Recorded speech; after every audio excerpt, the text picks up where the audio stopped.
올해도 어김없이 성탄절이 다가오고 있습니다. 이번 금요일은 우리가 그토록 기다리던 성탄절입니다. 예년 같으면 거리는 성탄 분위기로 한껏 달아오르고 호텔과 백화점 같은 대형 건물이나 지하철 역사 같은 곳에는 말할 것도 없이 각 가정마다 또 화려하게 장식된 크리스마스 트리가 자리를 잡고 있겠지만 올해는 코로나로 모든 게 다 멈췄습니다. 이제는 성탄절의 기쁨을 사람들과 나누기는커녕 코로나에 걸리지 않으려고 만나는 사람을 피하고 경계하며 쓸쓸히 성탄절을 맞이해야 할 판입니다. 하지만 이번 성탄절이 예년 같지 않다고 해도 아무런 의미 없이 맞이해서는 안 되겠지요. 우리는 이럴수록 더욱 성탄절의 의미를 새롭게 되새겨야 하겠습니다. 여러분, 임산부에게 제일 중요한 날이 언제일까요? 아마 출산일이겠죠. 그러면 출산일은 중요하고 출산하기 전까지는 중요하지 않을까요? 아닙니다. 잘 출산하기 위해서는 아기를 낳을 때까지의 9개월이 다른 어떤 때보다도 중요합니다. 마찬가지로 우리에게 메시아 탄생을 축하하는 성탄절이 이번 금요일이지만 그러나 성탄절을 의미 있게 맞이하기 위해서는 성탄절을 기다리는 날 역시 중요합니다. 그래서 저는 12월 첫 주부터 메시아 예언이라는 제목으로 지금까지 모두 3차례에 걸쳐서 설교를 하고 있습니다. 자, 오늘이 벌써 12월 셋째 주일이고 9주 강림으로는 네 번째 주일입니다. 이것은 곧 성탄절이 임박했다라는 말이겠지요. 여러분, 그동안 우리는 성탄절을 기다려왔는데 어떠한 마음으로 기다려왔습니까? 물론 기다림에 대한 느낌은 사람이나 대상에 따라 다를 겁니다. 직원들에게 월급을 줘야 하는 사장님에게는 월급날이 너무 빨리 돌아오는 것 같아서 하루하루가 무서울 것이고, 회사의 직원들은 월급날만 손꼽아 기다리겠지요. 그래서 같은 날이라도 어느 사람은 부담으로, 어느 사람은 설렘으로 기다립니다. 그런데 이스라엘 백성들이 몇백 년, 아니 몇천 년 동안 오직 설레는 마음으로 메시아 탄생을 기다려왔습니다. 그들이 메시아를 기다리는 그 마음은 마치 사막에서 오아시스를 애타게 찾는 그 갈증보다 더하면 더했지 결코 덜하지는 않았을 겁니다. 이렇게 메시아 탄생을 기다리는 사람들에게 메시아 예언을 가장 많이 한 사람이 바로 이사야 선지자입니다. 그는 제가 지난번에 여러분들에게 말씀드린 미가 선지자와 마찬가지로 예수님께서 탄생하시기 700여 년 전의 인물입니다. 이사야 선지자는 메시아 탄생에 관해 이렇게 예언했습니다. 한 아기가 우리에게 낳고 한 아들을 우리에게 주신 바 되었다. 그런데 여기에 보면 좀 이상해요. 앞으로 일어날 예언을 하려면 한 아기가 우리에게 나실 것이요 한 아들을 우리에게 주실 것이다. 이렇게 미래형으로 써야 합니다. 그죠? 근데 성경을 보면은 미래형으로 써 있지 않습니다. 이사야 선지자는 한 아기가 우리에게 낳고 한 아들을 우리에게 주신 바 되었다. 이미 이루어진 것처럼 기록을 했어요. 왜 그랬을까요? 성경은 반드시 앞으로 이루어질 것이 100% 확실할 때 이런 표현을 씁니다. 과거형을 써요. 좀 구체적으로 말하면 완료형을 씁니다. 우리도 그래요. 우리도 그렇게 써요. 잘 모르시겠죠? 우리가 언제 그렇게 쓸까? 제 얘기를 잘 들어보세요. 너 죽었어. 이게 뭐예요? 넌 아직 안 죽었지만 날 만나게 되면 넌 반드시 죽을 거다. 그런 뜻이죠. 근데 뭐라 그래요? 너 죽을 거야 이렇게 말 안 하고 너 죽었어. 그 이스라엘 사람이나 우리나 비슷한 게 참 많은 것 같아요. 하여간 이사야 선지자는 메시아 탄생에 대해서 한 아기가 우리에게 낳았다라는 말에 이어서 한 아들을 우리에게 주신 바 되었다라고 해서 같은 말을 반복하고 있습니다.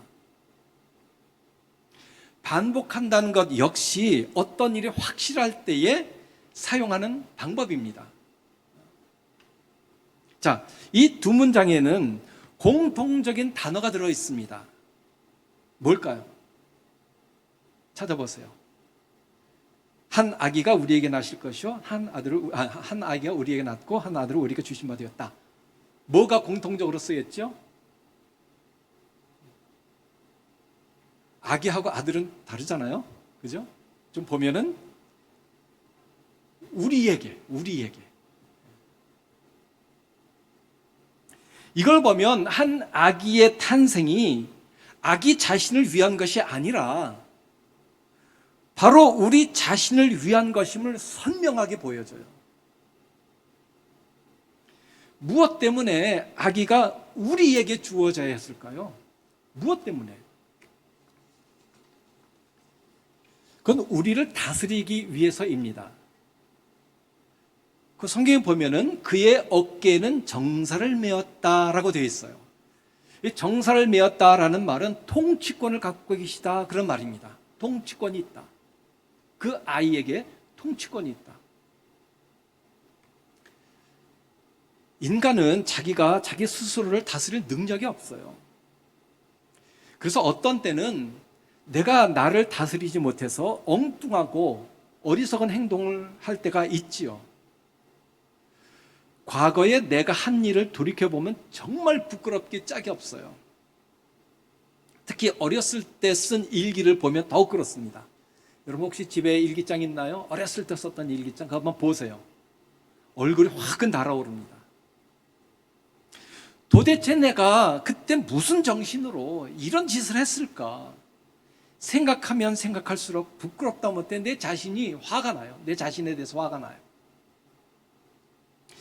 이처럼 내가 나를 다스리지도 못하는데 어떻게 다른 사람을 다스릴 수 있겠어요? 어림도 없죠.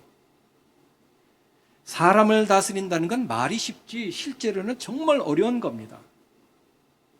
그래서 직장에서 보면 사람 쓰는 게 제일 어렵다고 하잖아요. 사람마다 살아온 배경이 다르고 성격이 다르니까 그래요.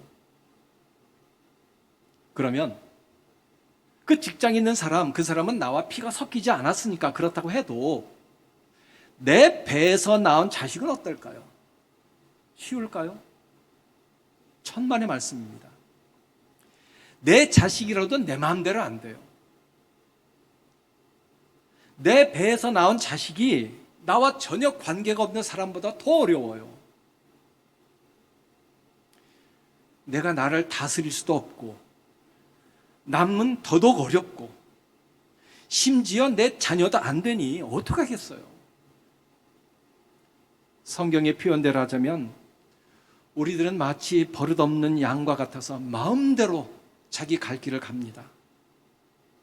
그 길이 멸망의 길인데도 아무 생각 없이 달려가요. 도무지 통제가 안 돼요. 그래서 우리를 다스릴 목자, 우리를 다스릴 왕이 있어야 하는 거예요. 자, 그러면 본문을 통해서 메시아가 우리를 어떻게 다스리는지 한번 살펴봅시다. 첫째로, 메시아는 뛰어난 지도자로서 우리를 다스리십니다. 본문에 보니까 이사야 선지자는 메시아에 대해 기묘자, 모사라는 좀 어려운 표현을 썼어요. 여기 기묘자라는 말은 뛰어나신 분, 놀라우신 분이란 뜻입니다. 모사는 회사로 말하면 고문 혹은 브레인 역할을 하는 사람 이런 뜻입니다. 영어 성경에는 카운셀러라고 되어 있습니다. 그러므로 메시아는 우리가 상상할 수 없는 가장 뛰어나고 놀라운 방법으로 우리의 삶을 이끄시고 지도하시는 분이란 뜻입니다. 요한복음 8장에는 여러분들이 잘 아시는 사건이 기록되어 있습니다. 예수님께서 성전에서 백성들을 가르치시는데 갑자기 서기관들과 바리새인들이 들이닥쳤어요. 자기들만 온 게 아닙니다. 음행 중에 잡힌 여자를 끌고 왔어요. 그리고 모든 사람들이 다 보도록 그 여자를 한가운데 세웠습니다. 선생이요, 이 여자가 간음하다가 현장에서 잡혔는데 모세의 율법에 따르면 이 여자는 돌로 쳐서 죽여야 합니다. 선생님은 이 여자를 어떻게 하시겠습니까? 예수님께서 돌로 쳐서 죽여라 라고 하시면 이제껏 사랑과 용서를 강조하신 예수님은 거짓말쟁이가 되고 사기꾼이 되는 겁니다. 죽이지 말아라 라고 하시면 예수님은 율법을 어긴 게 되어서 즉시로 산헤드린 공의회에 끌려가게 됩니다. 예수님의 입장에서는 이러지도 저러지도 못하는 진퇴양난입니다. 그러면 여자는 어떨까요? 이 여자는 어떻게 되든 간에 간음한 현장에서 잡혔기 때문에 무조건 돌에 맞아 죽게 되어 있습니다. 지금도 중동이나 수단 같은 아프리카에 있는 나라들 보면 사람을 돌로 쳐서 죽이는 투석형이 있어요. 지금도 있어요. 투석형은 어떻게 하냐면 이렇게 합니다. 간음한 사람을 가운데 세워놓거나 아니면 구덩이를 팝니다. 그래서 사람의 허리가 들어갈 정도의 구덩이를 파서 그 사람을 집어넣고 그 다음에 그 사람이 죽을 때까지 돌로 내리쳐서 죽입니다. 도망가지도 못하게. 이게 투석형입니다. 굉장히 무서운 일입니다. 간음한 여인이 잡혀왔습니다. 이제 돌에 맞아 죽게 된 판입니다. 어떻게 하시겠습니까? 사람들의 질문에 예수님은 질문을 못 들으신 척 몸을 굽혀 손가락으로 땅에 글을 쓰셨습니다. 하지만 여인을 끌고 온 사람들은 계속해서 예수님을 다그쳤어요. 도대체 당신은 이 여자에 대해서 뭐라고 할 거요? 이때 예수님께서 아주 유명한 말씀 하시죠. 너희 중에 죄 없는 자가 먼저 돌로 치라. 그러시고는 다시 땅에 손가락으로 뭘 쓰셨습니다. 뭐라고 쓰셨는지는 모르겠어요. 이 말을 들은 사람들은 양심의 가책을 느껴 하나 둘씩 성전에서 나갔습니다. 원래 그곳에는 예수님의 말씀을 듣기 위해서 많은 사람이 모여 있었어요. 그런데 간음한 여인을 끌고 온 서기관과 바리새인들 뿐만이 아니라 예수님의 말씀을 듣기 위해 모인 사람들까지 모두가 다 양심의 가책을 느끼고 돌아갔습니다. 거기에는 오직 예수님과 간음한 여인만 남아 있습니다. 예수님께서 물으십니다. 여자여, 너를 고발하던 그들이 어디 있느냐? 너를 정죄한 자가 없느냐? 주여, 없나이다. 나도 너를 정죄하지 아니하노니 가서 다시는 죄를 범하지 말라.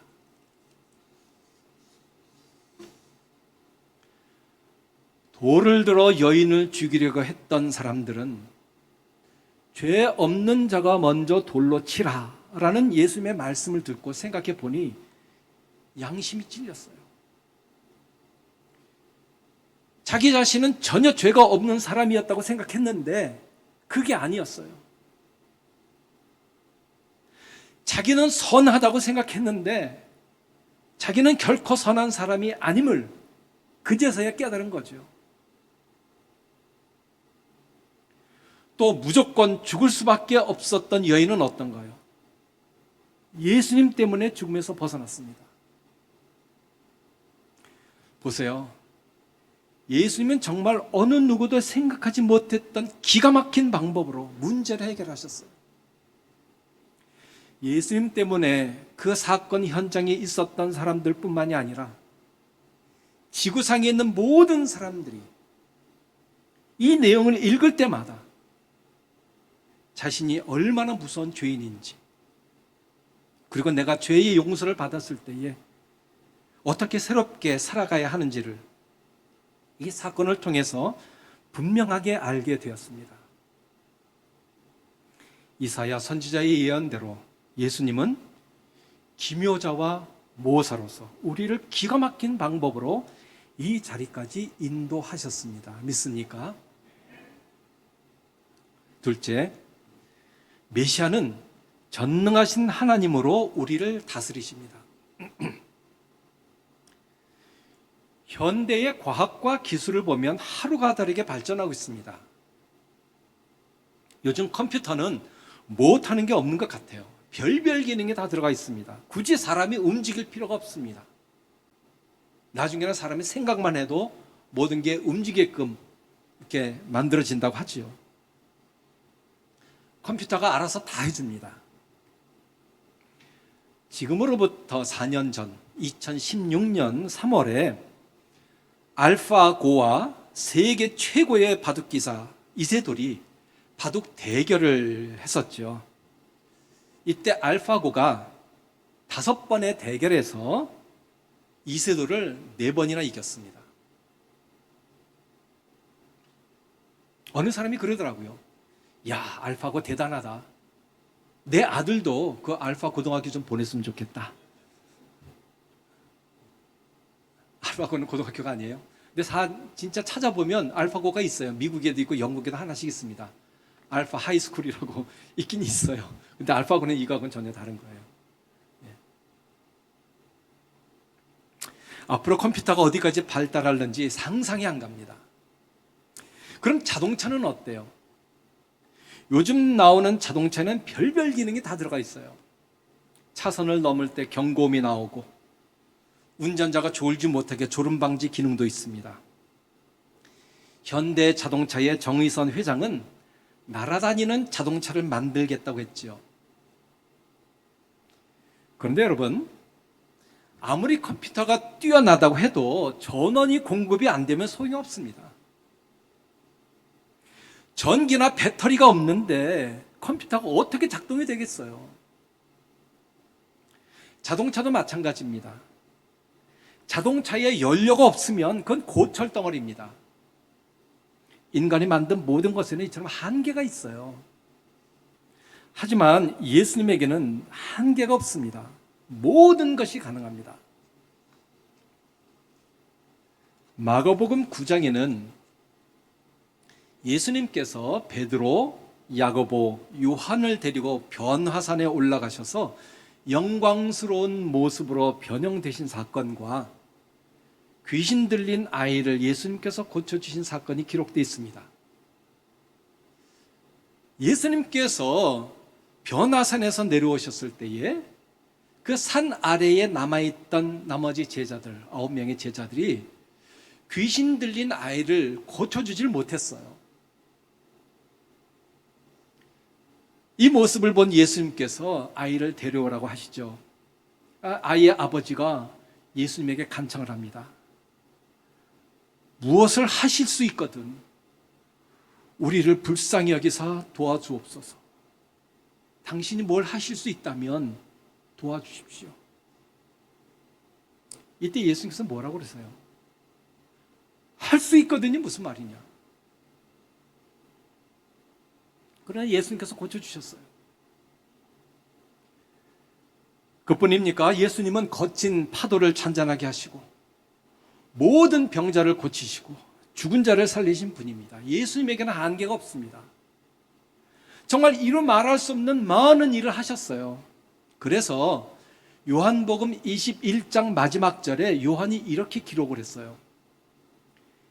예수께서 행하신 일이 이 외에도 많으니 만일 낱낱이 기록된다면 이 세상이라도 이 기록된 책을 두기에 부족할 줄 아노라.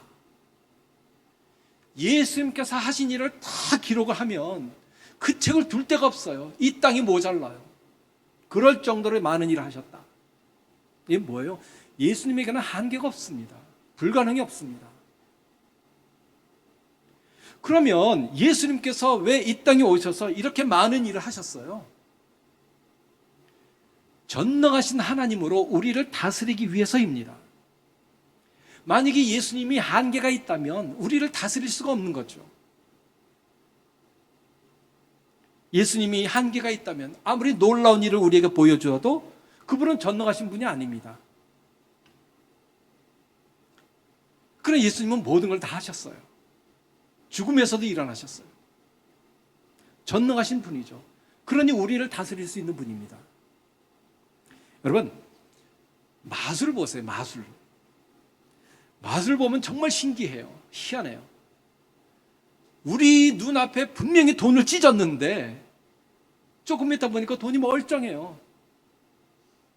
눈 깜빡할 새에 눈앞에 있던 마술사가 전혀 다른 옷을 입고 천장에서 나타납니다. 심지어 사람을 통 안에 두고서 톱으로 켰는데, 그래서 우린 다 생각했죠. 저 사람 이제 죽었구나. 근데 나중에 보니까 멀쩡해요. 신기하죠. 그러면 사람이 죽었는데 마술사가 살린 걸까요? 아니죠. 이거 다 눈속임이죠. 하지만 예수님은 마술사처럼 눈속임이 아니라 모든 것을 하실 수 있는 전능하신 하나님입니다. 그분은 말씀으로 천지를 만드신 분입니다. 사람의 힘으로는 도무지 무너뜨릴 수 없는 여리고성을 단번에 무너뜨리신 분입니다. 홍해를 가르시고 이스라엘 백성들을 건너게 하신 분입니다. 광야에서 먹을 것이 없을 때에 만나를 내리시고 메추라기를 보내신 분입니다. 그 능력의 하나님이 인간의 몸을 입으시고 한 아기로 우리에게 오셨습니다. 왜요? 더 이상 거짓에 속지 않고 전능하신 하나님의 다스림을 받도록 하시기 위해서예요. 자, 세 번째로 이사야 선지자는 우리에게 메시아를 이렇게 말합니다. 영존하시는 아버지. 영존하시는 아버지. 메시아는 영존하시는 아버지로 우리를 다스리십니다. 여기 영존이라는 말은 영원히 존재한다 이런 뜻이지요. 여러분 잘 아실 겁니다. 그러면 아버지는 뭐냐? 우리 아버지 그렇게 생각하실 수 있는데 그 아버지는 아들과 대조되는 개념의 아버지가 아니고요. 창조자란 뜻입니다. 보호자란 뜻이에요. 보호자. 이사야 선지자는 메시아가 영원한 창조자로서 우리를 만드신 분이고 우리의 온 일생을 든든히 지켜주시는 보호자가 되실 것이라고 예언을 했어요. 그 예언대로 예수님은 우리를 든든히 지켜주시는 보호자가 되셨습니다. 우리가 잘 아는 찬송가 430장 2절에 이렇게 되어 있어요. 430장이 뭔지 아세요, 여러분들? 제가 한 소절만 불러보겠습니다. 그럼 금방 하실 거예요. 2절입니다.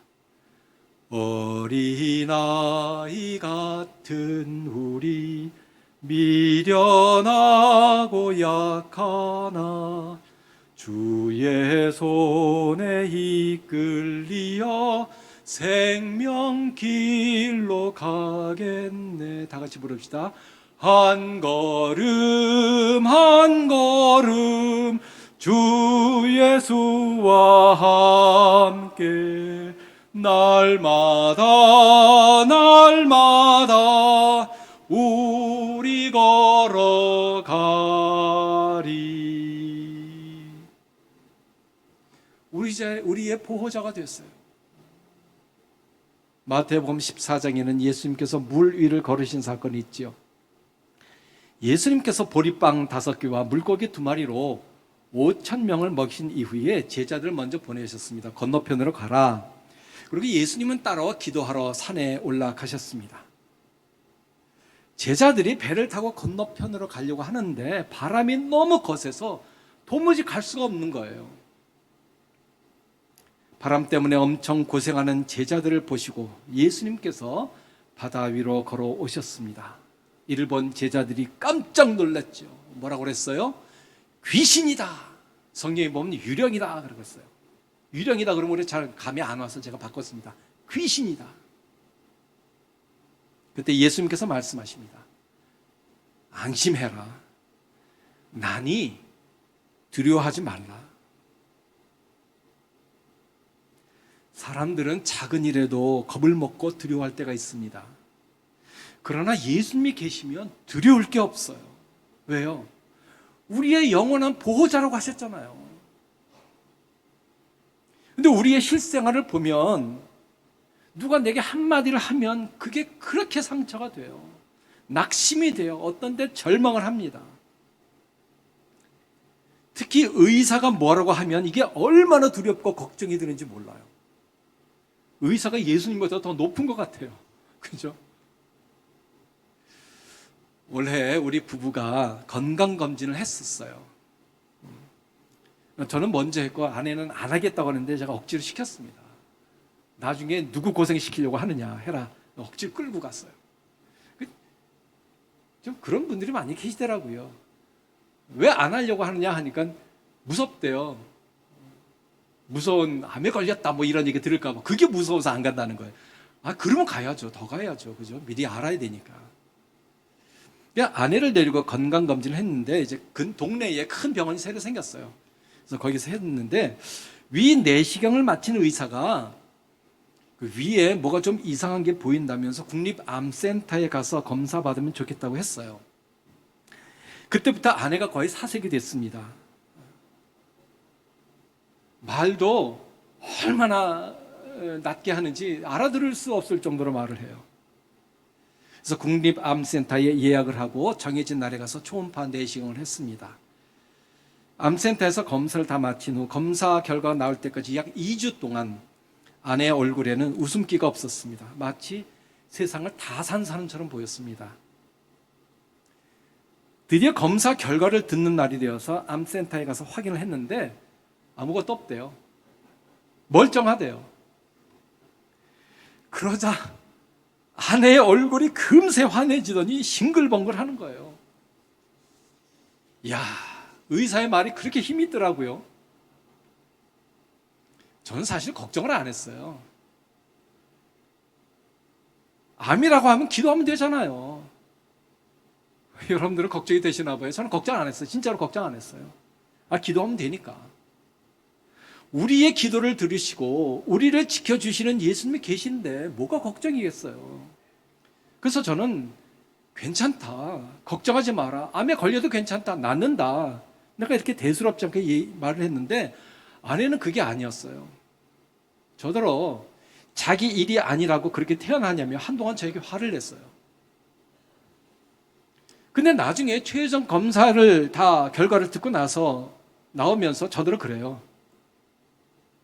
역시 목사님이라 믿음이 크네. 여러분, 예수님께서 이 땅의 모든 사역을 마치시고 승천하실 때 하신 말씀이 있어요. 마태복음 28장 20절입니다. 내가 세상 끝날까지 너희와 항상 함께 있으리라. 우리가 이 세상에서 살아갈 때 얼마나 많은 위협과 공포가 있겠어요. 상상하지도 못한 두려움, 공포로 절망할 때 예수님께서 내 곁에 계셔서 나를 격려해 주시고 위로해 주십니다. 예수님이 함께 하신다는 게 우리가 얼마나 큰 복인지 몰라요. 예수님이 함께 계시면 그곳이 어디든 두려울 것이 없습니다. 내가 살아갈 동안 외롭지 않고 지치지 않고 혹시 내가 실망하고 좌절하여 주저앉고 싶을 때에는 나의 등 뒤에서 나를 밀어주시고 내 손을 든든히 붙들어 넘어지지 않게 하시기 때문에 예수님을 우리와 함께 계시다라는 뜻으로 임마누엘이라고 하는 거예요. 우리와 함께 계시다. 이사야 선지자의 예언대로 우리가 하늘나라에 들어갈 때까지 언제나 우리 옆에 계셔서 우리를 지켜주시고 인도하시고 다스리시기 위해서 예수님은 영존하시는 아버지로, 영존하시는 보호자로 이 땅에 오셨습니다. 이제 마지막으로 메시아는 평강의 왕으로 우리를 다스리십니다. 죄의 지배하에 있는 인간에게는 평강이 있을 수가 없습니다. 언제나 불안한 삶입니다. 숨을 쉬고 살아도 사는 게 아닙니다. 그게 우리의 삶이에요. 여러분, 우리가 어렸을 때 부모님이 집에 안 계시는 동안 집에서 잠깐 큰 실수를 저질렀다가 부모님이 집에 돌아오실 시간이 점점 가까이 올 때 그 숨막히는 고통 기억하시나요? 아직 부모님이 돌아오시기 전이라 혼이 나거나 매를 맞기 전임에도 불구하고 그 심적인 고통은 지옥의 형벌과도 같아요. 목숨이 왔다 갔다 하는 일이 아님에도 불구하고 내가 잘못한 일에 대한 대가가 그렇게 떨리고 무섭다면 사람을 죽인 죄로 사형 언도를 받은 사형수들의 마음은 어떻겠어요? 하루하루가 지옥이겠죠. 요즘 우리나라에는 사형 제도가 없습니다. 근데 예전에 사형 언도를 받은 사형수들은 자기의 사형 집행이 언제인지 모르는 상황에서 형무소의 간수가 문을 열고 걸어오는 그 발자국 소리를 들을 때마다 심장이 멎고 피가 마른다는 글을 본 적이 있습니다. 그렇다면 하나님께 지은 죄로 인해서 이 땅에서뿐만이 아니라 지옥에서 영원한 형벌을 받아야 할 그 인간의 고통 얼마나 무섭겠어요. 그건 그 어떤 인간의 말로도 표현할 수가 없습니다. 도살정으로 유인하는 콩을 먹는 재미에 자기가 죽는 줄도 모르고 도살정으로 가는 돼지처럼 하나님의 형벌을 모르는 사람들은 아무 생각 없이 살아가고 있습니다. 그 길이 지옥길인데 말이죠. 어떻게 해서 이 고통에서 우리가 벗어날 수 있을까요? 아담 이후로 모든 인간에게 내려오는 죄의 고통에서 벗어나는 방법은 아무것도 없습니다. 오직 죽음 외에는 방법이 없어요. 그런데 사랑의 하나님께서 하루하루를 고통 가운데서 살아가야 할 우리를 죄의 고통에서 풀어주시고 그 영원한 천국, 영원한 기쁨을 누릴 수 있도록 메시아를 보내주시겠다고 이사야 선지자를 통해서 약속해 주셨어요. 그 메시아가 바로 우리 예수님이십니다. 예수님은 하나님과 인간 사이에 막힌 담을 허시고 평화를 이루시기 위해서 이 땅에 오셨어요. 그 예수님 때문에 우리가 하나님과 평화를 누리며 살게 되었습니다.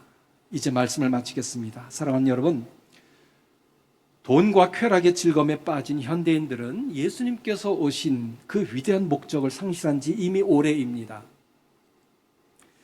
사람들은 나를 죄로부터 해방시켜 주시기 위해 이 땅에 오신 예수님을 기억하지 않습니다.